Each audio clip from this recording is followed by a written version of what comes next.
शांति शांति शांति। कल्याणी मधुरा मंगला मोक्षप्रदा भगवती भागीरथी माँ गंगा के तीरे सप्तैते मोक्षदायका। मोक्षदा सप्तपुरियों में अत्यंत ज्येष्ठ और कल्याणी यह मोक्षदा हरिद्वार में अखिल विश्व गायत्री परिवार की नियामक, प्रेरक और नाभिकीय सत्ता वंदनीय सत्पुरुष ब्रह्मलीन पूज्य पंडित श्री राम शर्मा आचार्य प्रवर, जिनकी शताब्दी के निमित्त हम यहाँ सब एकीकृत हैं, ऐसी भगवती स्वरूपा प्राम्बिका रूपा वंदनीय पूज्य माता श्री की सूक्ष्म सन्निधि, आदरणीय डॉक्टर साहब, आदरणीय जी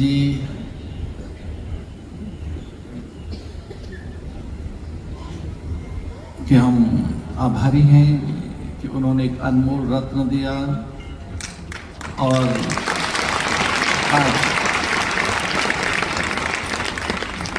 अभी भारत का गौरव है, भारत की विभूति और भारत का बड़ा भविष्य भी है। ऐसे अत्यंत आदरणीय भैया डॉक्टर चिन्मय पंड्या जी,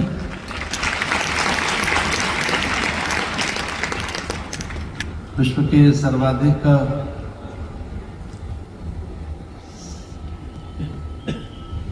अनेक कार्यों में संलग्न विश्व का सबसे बड़ा संगठन राष्ट्रीय स्वयंसेवक संघ के पर्यावरण विभाग के राष्ट्रीय संयोजक आदरणीय श्री गोपाल आर्य जी, जिन्हें अभी हमने सुना, ऐसे अत्यंत सरस वक्ता आदरणीय मनु गौड़ जी,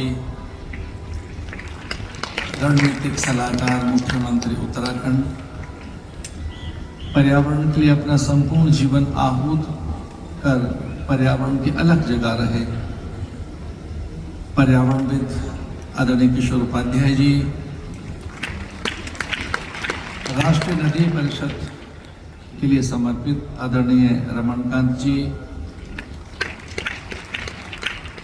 और इस अवसर पर सद्भाग्य से हमारे बीच में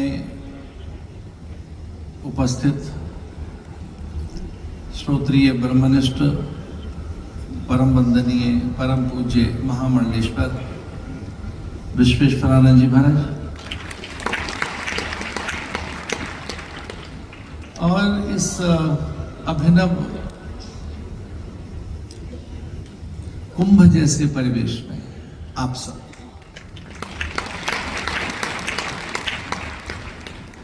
पर्यावरण हमारे जीवन का अभिन्न अंग है। धरती, अंबर, अग्नि, जल, वायु, निहारिका, नक्षत्र, इनके बिना जीवन की कोई कल्पना नहीं। हम बिना प्राण, पवन, प्रकाश, आकाश के जीवन की कल्पना कैसे कर सकते हैं? इनमें संतुलन, साम्य रहे, उसकी चिंता महापुरुषों को रही। आज अखिल विश्व गायत्री परिवार डॉक्टर पंड्या जी के माध्यम से जो एक अलग जगा रहा है, यही अलग बहुत पहले वैदिक काल में, बहुत आरंभ में, सृष्टि के आरंभ में ये बात कही गई, ओम द्यौ शांति, अंतरिक्ष शांति, पृथ्वी शांति। यहाँ चिंता की गई कि धरती सुरक्षित रहे, इसलिए अथर्ववेद में भूमि सूक्त और भूमि की वंदना ये कहकर, माता भूमि पुत्रो हम पृथिव्या, तो माँ है, धरणी है, और इसे भारिया कहा, ये भगवत भारिया है। विष्णु पत्नी नमस्तुभ्यम पाद स्पर्श क्षमस्व। हमने धरती की वंदना की है, हमने जल को देवता माना है। अत्यंत प्राचीन वेद, और वेद में भी पहला वेद ऋग्वेद, और ऋग्वेद की पहली ऋचा अग्नि का आह्वान करके होती है। अग्नि मिले पुरोहितम, हमने अग्नि, जल, पवन, प्राण, इनके बिना हमने जीवन की कल्पना नहीं की।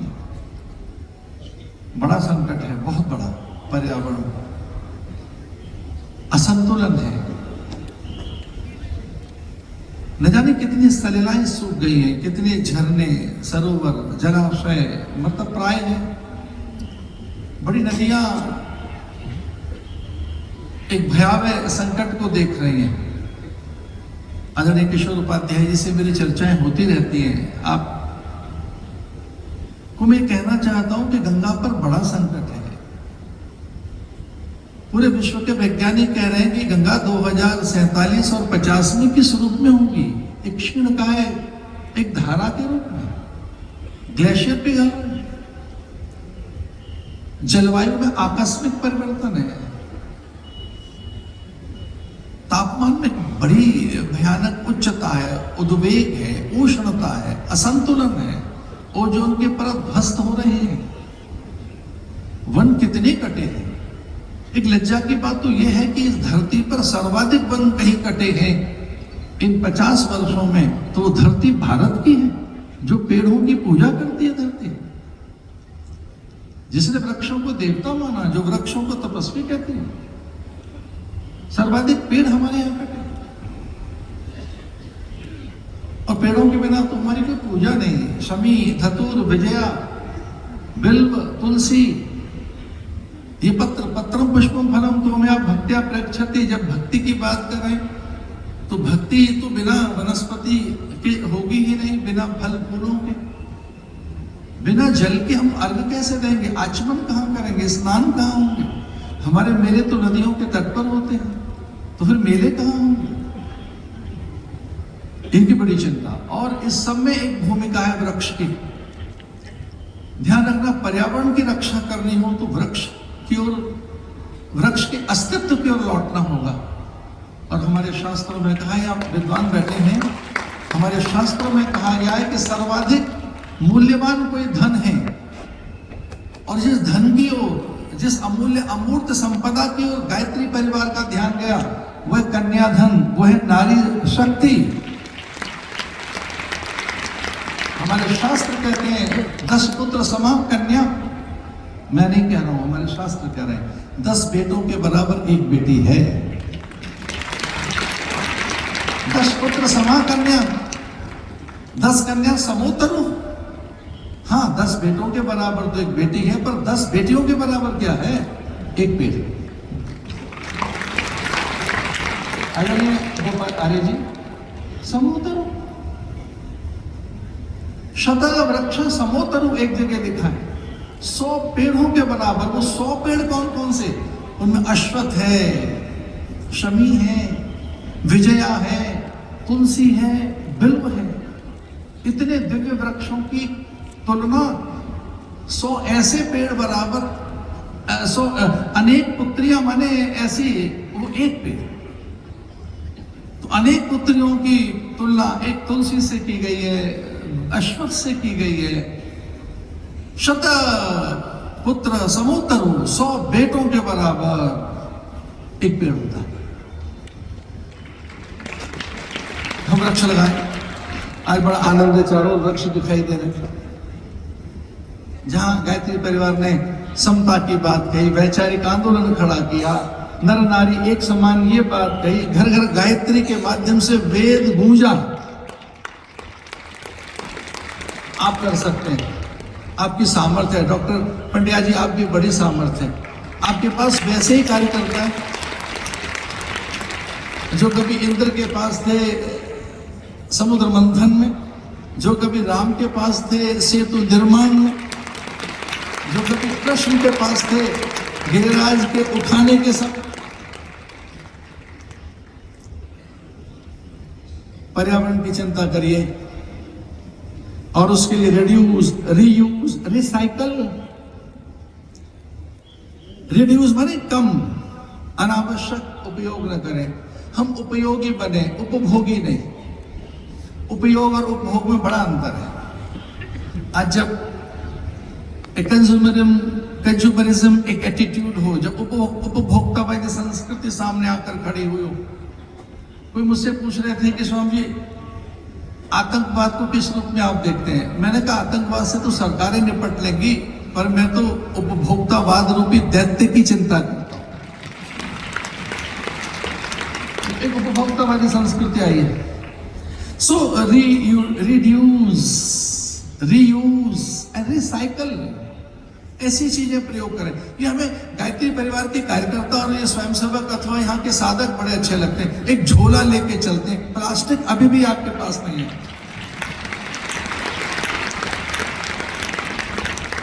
And everywhere I am not seeing any fancy bag. Still you are carrying a bag, पुराना बैग लिए घूम रहे हो। प्रणाम आपको, बहुत बहुत धन्यवाद आपको। रीयूज, अरे ऐसी चीजें हम प्रयोग करें जिनका हम फिर से प्रयोग कर सके। रिसाइकल, फिर से वो बनाई जा सके। एंड रिड्यूस, कुछ चीजें कम करें। परिग्रह अपरिग्रह को समझें, अपरिग्रह क्या है और उसके उपदेश गायत्री परिवार के द्वारा दिए जा रहे हैं। ध्यान रखना, एक पेड़ बहुत कुछ देता है। मैं तो यहां तक कहना चाहता हूं कि जो अन्नत्व है, जो अन्न में पाचिकता, पौष्टिकता, अन्न में जो आता है पौष्टिक तत्व, वो वृक्ष से ही आता है, प्रजन्यों से आता है। और एक गोंद, छाल, छाया, वलकल, हरिदिमा, गंध, सुगंध, मकरंद, वलकल, भूस्खलन को रोकने के लिए जड़ें, उसकी आर्द्रता, ये तो पर्जन्यों को आकर्षित करती है।